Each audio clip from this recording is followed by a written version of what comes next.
Por casi 2 años hemos seguido a Jesús según la narrativa del evangelista Marcos. Hoy nos ubicamos en la crucifixión y muerte de Jesús, narrado en el capítulo 15 en los versículos del 21 al 41. Vamos a leer como es de costumbre y luego vamos a ubicarnos en algunos personajes y de ahí vamos a extraer algunas enseñanzas en esta ocasión. Dice así el texto, Marcos capítulo 15 versículos 21 al 41. Y obligaron a uno que pasaba, Simón de Cirene, padre de Alejandro y de Rufo, que venía del campo, a que le llevase la cruz. Y le llevaron a un lugar llamado Gólgota, que traducido es lugar de la calavera. Y le dieron a beber vino mezclado con mirra, mas él no lo tomó. Cuando le hubieron crucificado, repartieron entre sí sus vestidos, echando suertes sobre ellos para ver qué se llevaría cada uno.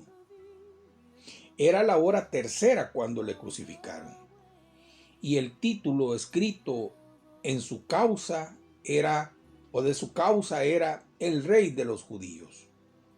Crucificaron también con él a 2 ladrones, uno a su derecha y el otro a su izquierda. Y se cumplió la escritura que dice, y fue contado con los inicuos.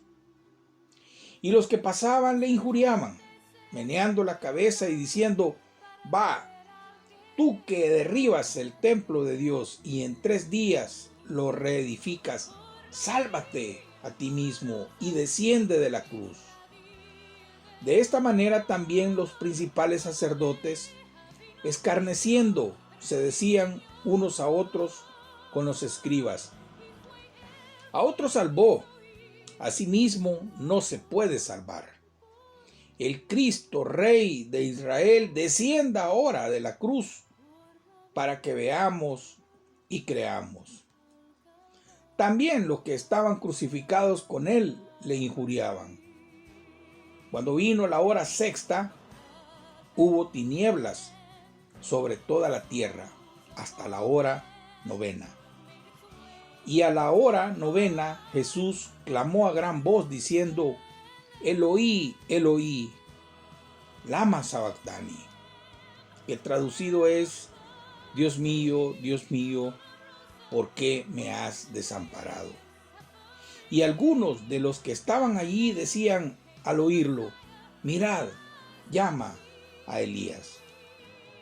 Y corrió uno, y empapando una esponja en vinagre y poniéndola en su caña, le dio a beber, diciendo, dejad, veamos si viene Elías a bajarle. Mas Jesús, dando una gran voz, expiró. Entonces el velo del templo se rasgó en 2, de arriba abajo. Y el centurión que estaba frente a él, viendo que después de clamar había expirado, así dijo, verdaderamente este hombre era Hijo de Dios.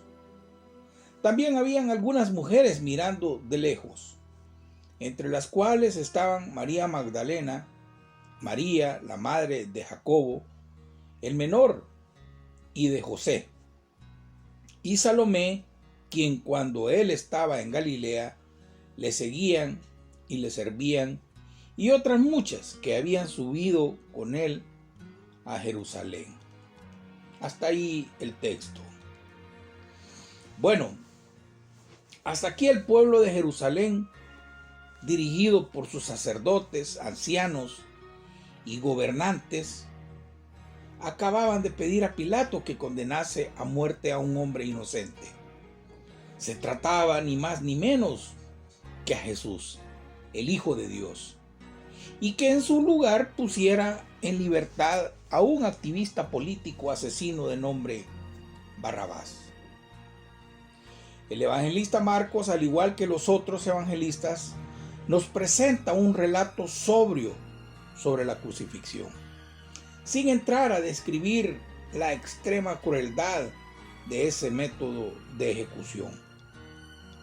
Obras como La Pasión del cineasta Mel Gibson, que se recrean en el tormento corporal del personaje de Jesús, tratan de darnos alguna idea. Por supuesto, la escritura se refiere al sufrimiento del Mesías, dejándonos un cuadro estremecedor, pero sin detenerse en cada tormento de una forma morbosa.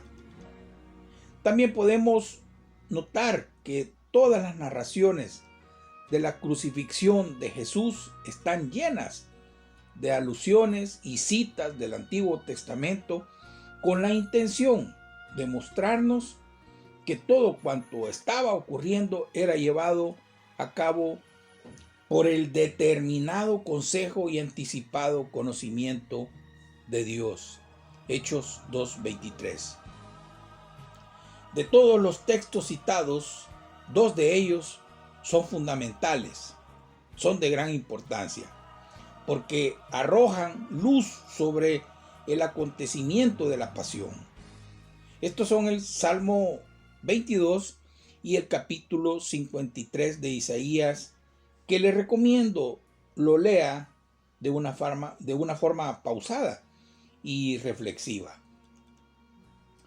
Bueno, aunque hay mucho que aprender de este pasaje, en esta ocasión, al seguir a Jesús en su ministerio público, llegamos a ese momento en donde con insistencia nos preguntamos, ¿dónde están los que le seguían? En este pasaje encontramos otros personajes no muy conocidos y que acompañan a Jesús en momentos antes de morir. A esos nos vamos a enfocar en esta ocasión para extraer la enseñanza. Bueno, la última vez que vimos a Jesús estaba en el pretorio, en la residencia del gobernador romano allí en Jerusalén. Y ahora iba a ser llevado hasta el Gólgota, un monte cercano a la ciudad donde había de ser ejecutado. En su recorrido tendría que pasar por algunas de las calles principales de la ciudad, llevando la cruz en la que sería ejecutado. Esta era una costumbre que tenía el propósito de disuadir a los judíos de cualquier intención de rebelarse contra Roma. Marcos nos dice que un hombre llamado Simón de Cirene fue entonces obligado a cargar con la cruz. Esto nos hace pensar sin duda en la debilidad física de Jesús en esos momentos. Y no es de extrañar si tenemos en cuenta que desde la noche anterior, cuando había estado celebrando la cena pascual con sus discípulos, todo había ocurrido muy rápidamente y con mucha intensidad, sin que el Señor tuviera tiempo para descansar. Bueno, el primer personaje es Simón de Cirene, ya lo dijimos, del que se sabe muy poco. Cirene es una ciudad en el norte de África, pero se desconoce cuánto tiempo llevaba viviendo en Jerusalén. Algo curioso es la referencia a sus hijos, algo que no vemos habitualmente en la Escritura, donde lo normal es relacionar a las personas con su padre. Muchos han pensado que esto indica que los hijos, Alejandro y Rufo, eran creyentes conocidos por la primera comunidad cristiana de Roma, a donde Marcos dirigió inicialmente su evangelio, y asocian a Rufo con uno de los creyentes que Pablo conocía allí en la ciudad. Y esto está en Romanos 16, versículo 13. Bueno, también hay otros personajes. Dice que habían 2 presos que fueron crucificados junto a Jesús. Marcos los describe como ladrones, palabra que Juan también utiliza para referirse a Barrabás, allá en Juan capítulo 18, versículo 40. Así que tal vez podamos pensar que también eran combatientes de la resistencia contra el poder romano. En ese caso, Jesús fue colocado en medio de ellos porque fue considerado un delincuente de la misma clase. No debe de extrañarnos, hermanos. Jesús había caracterizado todo su ministerio por el contacto permanente con los pecadores, al punto que los judíos lo menospreciaban diciendo que era amigo de publicanos y de pecadores. Por lo que Jesús declara que los sanos no tienen necesidad de médico, sino los enfermos. Vemos pues que nunca dejó de estar cerca de los pecadores hasta el fin. No era algo de lo que él se avergonzara, si de esta manera muchos llegaron a ver sus vidas totalmente restauradas y transformadas. Incluso en la cruz, su cercanía a los pecadores dio fruto, puesto que según nos informa Lucas en su evangelio, uno de los ladrones que estaba crucificado con él se arrepintió y le reconoció como rey. Otros personajes son los que le injuriaban. A pesar de todas las injusticias que Jesús había sufrido hasta ese momento, los judíos todavía no parecían estar satisfechos. Así que fueron hasta el lugar donde había sido crucificado y no pararon de injuriarle. Marcos identifica 3 grupos diferentes. Los que pasaban, dicen, los principales sacerdotes y los que estaban crucificados con él. De esta manera se cumple la profecía allá en el Salmo 22, versículos 7 y 8, donde dice: todos los que me ven me escarnecen, estiran la boca, menean la cabeza diciendo: se encomendó a Jehová, líbrele él, sálvele, puesto que en él se complacía. Hasta ahí el texto. Así que entre los que le injuriaban estaban sus compañeros de suplicio, que se unieron a la burla y al desprecio contra él. Un detalle es que Lucas detalla que uno de los ladrones le injuriaba diciendo: si tú eres el Cristo, sálvate a ti mismo y a nosotros. Lucas 23, 39. Estos tipos, a pesar de estar a un paso de la muerte, no tenían ningún temor de Dios. Tampoco sufrían remordimiento alguno en su conciencia por los pecados cometidos. Sin confesión de culpabilidad delante de Dios, sin ninguna expresión de arrepentimiento, sin ninguna petición de perdón divino, nada podía hacer el Señor por ese ladrón. Y además, ¿qué sentido tendría en esas condiciones librarle de la cruz? ¿Salvarle de un castigo temporal que era consecuencia de sus crímenes? No serviría de nada si finalmente iba a sufrir un castigo eterno mucho más terrible. Lucas también nos dice que hay otro ladrón que estaba siendo crucificado y que manifestó finalmente una actitud distinta, llegando incluso a reprender al otro ladrón, a su compañero. A este Jesús le dio palabras muy consoladoras.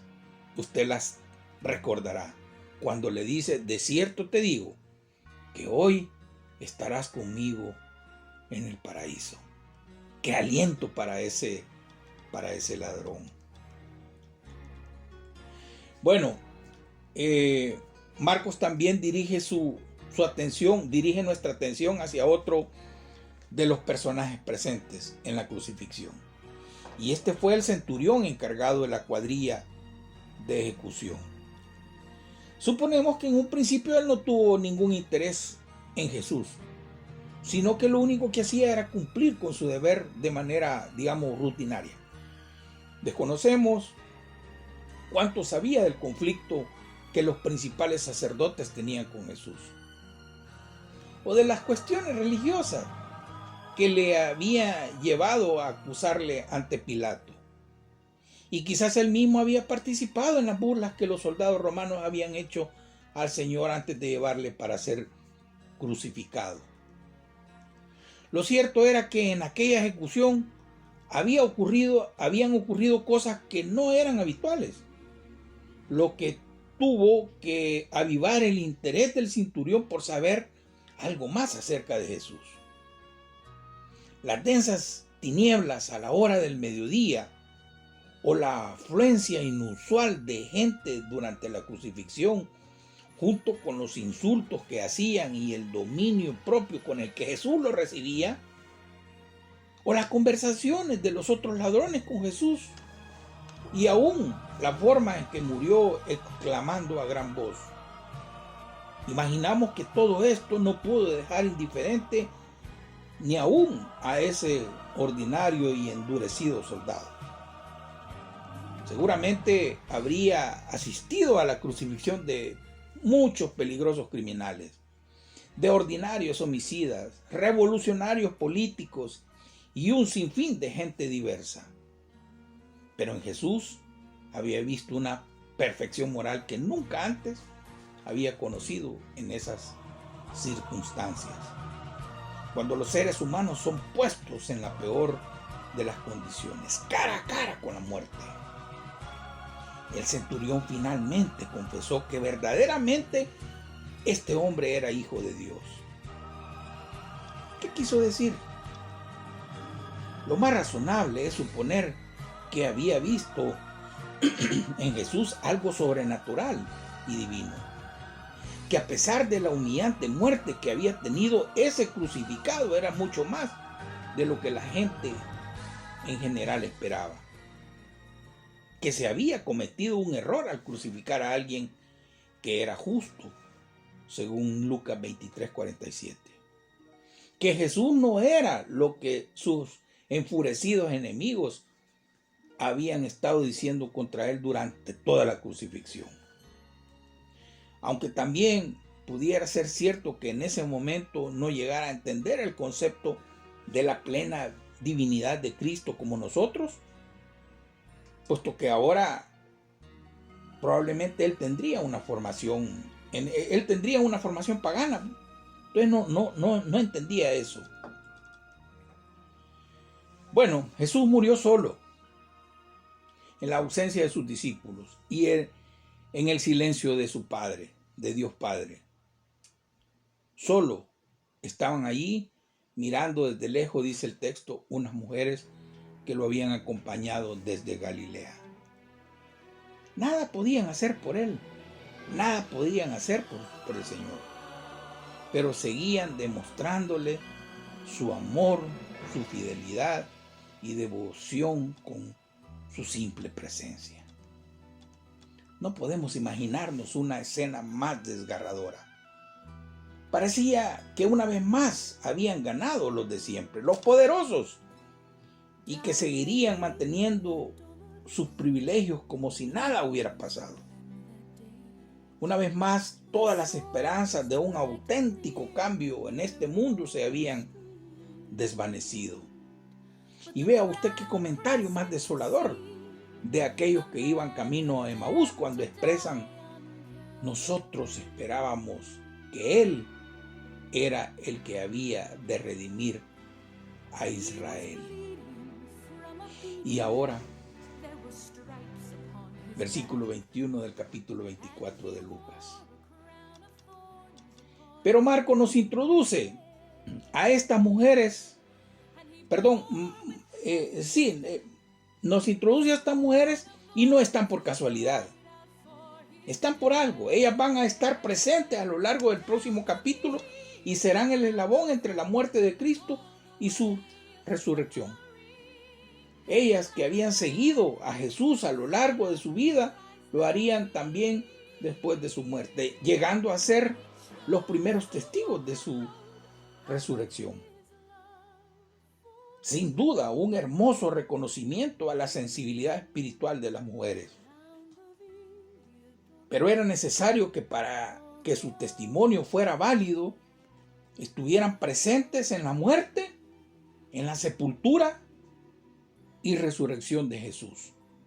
Algo que el evangelista se propone demostrarnos en el versículo 40, en el versículo 47 y en el capítulo 16, en versículo 9. ¿Quiénes eran estas mujeres? Bueno, ahí lo detalla María Magdalena, a quien el Señor había librado de posesión demoníaca. María, madre de Jacobo, llamado el menor, y de José, bien conocidos en la iglesia primitiva. Estaba también Salomé, a quien quizás se le puede identificar como la esposa de Zebedeo y la mamá de Juan y de Jacobo. Bien, culturalmente hay un rechazo a la cruz de Cristo. ¿Por qué? Porque esta idea de la crucifixión se veía con un auténtico horror en el mundo antiguo. Por ejemplo, los romanos nunca la aplicarían a uno de sus ciudadanos, sino solo a esclavos, a extranjeros o a cualquiera que ellos consideraran indignos de ser tenidos por persona. Y en cuanto a los judíos, ellos interpretaban que una persona que moría colgada en un madero estaba bajo maldición de Dios. Deuteronomio 21, 22 y 23. Capítulo 21, versículos 22 y 23. Por estas razones, cuando Pablo predica que el Mesías de Dios había muerto en una cruz, inmediatamente despertaba las actitudes más despectivas. Nosotros predicamos a Cristo crucificado, para los judíos ciertamente tropezadero, y para los gentiles locura. Primera de Corintios 1, 23. ¿Cómo podría una persona en su sano juicio adorar a un hombre que había sido condenado como criminal y sometido a la forma más humillante de ejecución? ¿Cómo podía el Mesías haber muerto sometido a la maldición de Dios? El rechazo que la cruz despierta en el mundo antiguo o despertaba en el mundo antiguo sigue siendo el mismo rechazo en nuestros días. Veamos por qué. Primero, porque revela la gravedad de nuestros pecados, hermanos. Si Cristo murió en la cruz para pagar la culpa que nosotros merecíamos, y si Dios mismo no encontró ningún otro modo de perdonar con justicia al pecador, salvo ofreciendo a su propio Hijo como ofrenda por el pecado, entonces tenemos que admitir que nuestros pecados eran extremadamente horribles y nuestra condición ante Dios muy grave. Ningún hombre quiere verse de esta manera. Normalmente intentamos crear una imagen de nosotros mismos mucho más positiva. Por eso, la humanidad rechaza la cruz, ya que le hace sentir vergüenza por lo que somos. Y es que la cruz de Cristo nos obliga a humillarnos y confesar que hemos pecado y que no merecemos otra cosa que el juicio. En segundo lugar, hiere nuestro orgullo. La cruz nos revela que la salvación provista por Cristo tiene que ser recibida como un regalo gratuito, sin que nosotros podamos pagarla o hacer algo para ganarla. Las últimas palabras de Cristo fueron: consumado es. Juan capítulo 19, versículo 30. Con esta declaración ya no había más que se pudiera agregar. Esta es otra razón por la que las personas rechazan la cruz.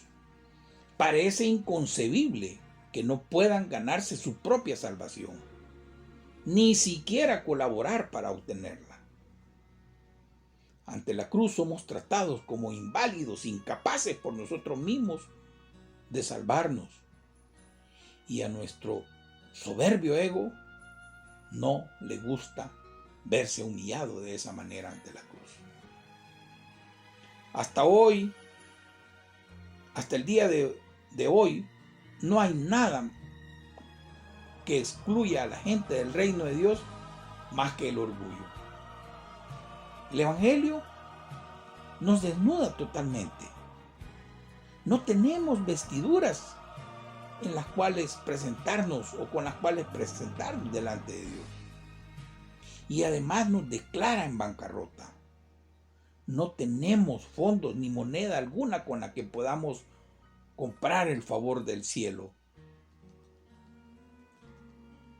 En tercer lugar, nos excluye cualquier otro medio de salvación. En el mundo antiguo, donde el evangelio se predicó por primera vez, había muchas religiones politeístas, y muchos de los que escucharon hablar de Jesucristo se mostraron dispuestos a aceptarlo como una divinidad más a quien adorar, entre otras muchas.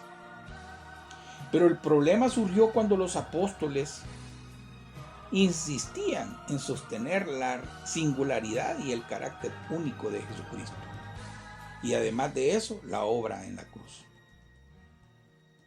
Los tiempos han cambiado, y todas aquellas antiguas divinidades paganas han quedado en el olvido. Sin embargo, la gente sigue prefiriendo el pluralismo religioso, y cada vez se persiguen más los comentarios despectivos hacia cualquier religión. Muchos abogan por la fórmula del ecumenismo y otros por el sincretismo religioso. En este ambiente, la exclusividad del Evangelio de Jesús sigue despertando un fuerte rechazo.